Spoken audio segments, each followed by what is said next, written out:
ایک بات لوگوں کو اگر سمجھ آ جائے کہ رشتے آسمانوں پہ طے ہوتے ہیں، وہ کیسے، وہ میں کوڈ میں آپ کو سمجھاؤں۔ اللہ کے ہاں روح بھیجنے کا سسٹم موجود ہے، تو روح کے لیے لکھ دیا جاتا ہے ماں اور باپ کا نام۔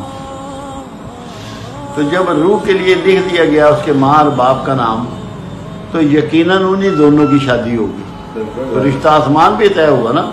اور یہ کریشن سے 50,000 سال پہلے لکھ کے یہ بہت سارا پہلے ہو چکا ہے کہ یہ روح فلاں گھر میں جائے گی۔ تو جب یہ مقرر ہے تو بے چین کیوں ہوتے ہو؟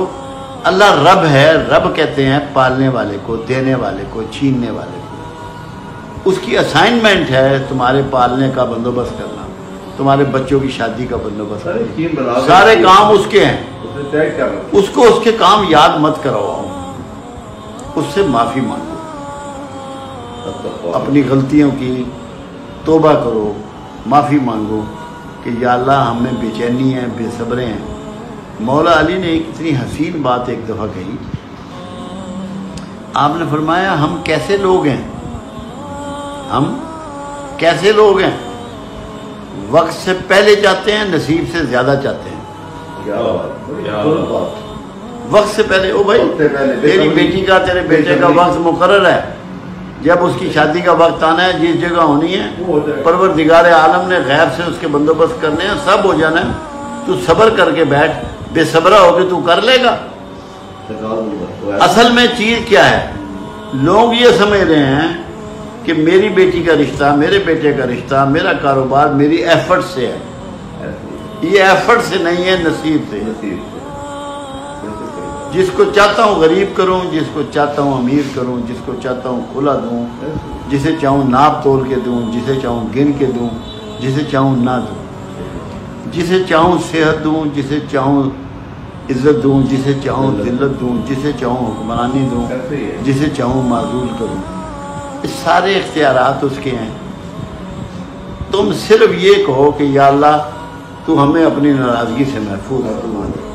جب اللہ تم پہ راضی ہوگا تو سکونت تم پہ طاری ہو جائے گی، تمہارے دلوں کو اطمینان ہو جائے گا، اور تمہاری زندگی میں آسانیاں آ جائیں گی۔ ہونا پھر بھی وقت پہ ہی ہے، اپنے ٹائم پہ کام ہونے ہیں۔ یہ پروردگار کے ہاں معاملات طے ہیں۔ ایک حدیث مبارکہ ہے، بخاری کی بھی ہے، مسلم کی بھی ہے، کہ پروردگار عالم روحوں کو پیدا کرنے سے قبل، روحوں کو پیدا کرنے سے 50,000 سال قبل سب کا سب کچھ لکھ کر فارغ ہو چکا تھا۔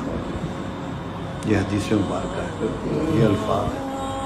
جب ہمیں یہ بات پتہ ہے کہ مالک نے، یقین نہیں ہے، ابھی دیکھیں جو لوگ ریکھا کے علم کو جانتے ہیں، علم ہاتھ کے علم کو جانتے ہیں، لکیروں کے، کوئی ستاروں کے، مختلف چیزوں سے علوم ہیں، حیران کن آپ کو چیزیں بہت پہلے بتا دیتے ہیں، مگر یہ کیونکہ گناہ کے زمرے میں آتے ہیں، منع کر دیا گیا۔ کیونکہ اس کی وجہ یہ ہے کیونکہ آپ 5 ٹائم آپ کہتے ہیں یا کا نعبد و یا کا نستعین، تیری عبادت کرتے ہیں اور تجھ سے مدد مانگتے ہیں۔ تو جب آپ کا کوئی شعبہ زندگی ایسا ہو جائے گا جس میں اللہ کے علاوہ کہیں اور سے آپ کی مدد کی طلب نظر آئے گی، تو آپ مشرکین میں داخل ہو جائیں گے۔ یہ بہت نازک معاملہ ہے، اس لیے یہ ان چیزوں سے روکا گیا ہے، ان علوم سے روکا گیا ہے۔ اللہ کے رسول صلی اللہ علیہ وسلم نے یہاں تک فرمایا یہ حساب کتاب لگانے والے، لگوانے والے ہم میں سے نہیں۔ 2-3 جگہ آپ نے یہ فرمایا، ایک ملاوٹ کرنے والوں کو کہا کہ ہم میں سے نہیں، ایک یہ حساب کتاب اس طرح کرنے والے جو ریکھا کار، ستاروں کا، برجوں کا، یہ ہم میں سے نہیں، ان کو آپ نے منع فرمایا۔ کیوں؟ اس سے آپ کا ٹرسٹ ٹوٹتا ہے۔ مجھے ایک دفعہ ایک بندے نے پوچھا کہ کیا پرائز بانڈ جو ہے لینا ناجائز ہے؟ میں نے کہا یار شرعاً ناجائز نہیں ہے۔ کیوں؟ کہ اس میں آپ کا نقصان کوئی نہیں ہوتا، آپ 10 روپے کا لیتے ہیں، 10 روپے کا بک جاتا ہے۔ پہلے جو تھا وہ جوا تھا کہ 11 روپے کا لیتے تھے اور 10 روپے رہ جاتے تھے، 1 روپیہ نکل جاتا تھا. مگر میں نے کہا ہے یہ غیر اسلامی. میں نے کہا وہ اس لیے کہ اس میں آپ کا توکل جو ہے ایک کاغذ کے ٹکڑے پہ منتقل ہو جاتا ہے اللہ سے کہ میرا پرائز نکل آئے گا. جو چیز آپ کے توکل کو کمزور کرے اور اسے ڈیمیج کرے وہ ان اسلامک ہے اور آپ کو اللہ سے دور کرنے کا راستہ ہے. پروردگار عالم نے کم و بیش 1,24,000 پیغمبر محبوس فرمائے.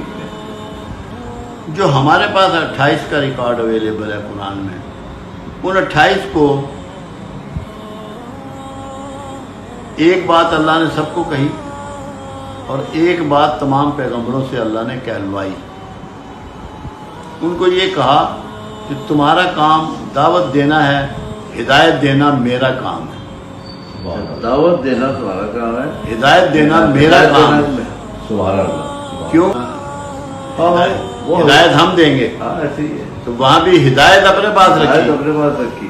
تو رزلٹ جو ہے نا، جو نتائج ہیں، نتائج کس کے پاس ہیں؟ اللہ کے پاس ہے. قیامت تک یہی سلسلہ رہے گا. ایفرٹس آپ کے پاس رہیں گی، آپ ایفرٹس کریں گے. نتائج کس کے پاس رہیں گے؟ اللہ کے. کیونکہ پیغمبروں کو جب اللہ نے یہ کہہ دیا کہ تمہارا کام دعوت دینا ہے، میرا پیغام پہنچانا ہے، ہدایت جس کو چاہوں گا میں عطا کروں گا. اور دوسری بات پیغمبروں سے کہلوائی. ہر پیغمبر نے یہ کہا لو کہ کچھ نہیں چاہیے. اب زندگی میں سکون کے لیے جو آپ کو گول دے دیا، جو طریقہ دے دیا، جو میسج دے دیا، وہ یہ ہے کہ اخلاص والے بن جاؤ کہ لوگوں سے کہہ دو ہمیں تم سے کچھ نہیں چاہیے.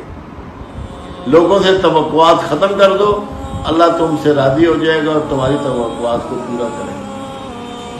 لوگوں سے جوڑ دو. اور جن سے جسمانی راحت ہے وہ آرام کہلاتا ہے، وہ مادی کام ہے سارے. وہ سارے غیر مادی کام ہیں سکون کے لیے جو ہیں، کیونکہ سکون بذات خود غیر مادی فعل ہے، مادی کیفیت نہیں ہے. یہ ایسے ہی ہے جیسے آپ کی آنکھ ہے نا، یہ مادہ ہے، جو نظر ہے وہ غیر مادہ ہے.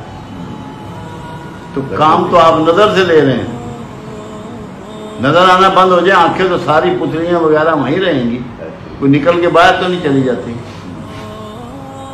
ہارڈ ویئر نہیں موجود ہے، ہارڈ ویئر وہیں موجود ہے، لیکن وہ غائب ہو گیا. جو غائب ہوا وہ نیات ہیں، وہ اخلاق ہے، وہ اخلاص ہے، وہ محبت ہے، وہ ایثار ہے، وہ جذبے ہیں. انہی سے سکون ہے. ایسے ہی ہے. اب جیسے اب دیتے ہیں آپ کسی غریب کو تو اس سے سکون ملتا ہے. وہی بات اس میں بھی آپ نے یعنی کہ دے کے مل رہا ہے، وہ دینے میں ہے. دے کے سکون مل رہا ہے، ہاں کسی کو خوشی راحت مل رہی ہے. مل رہی ہے.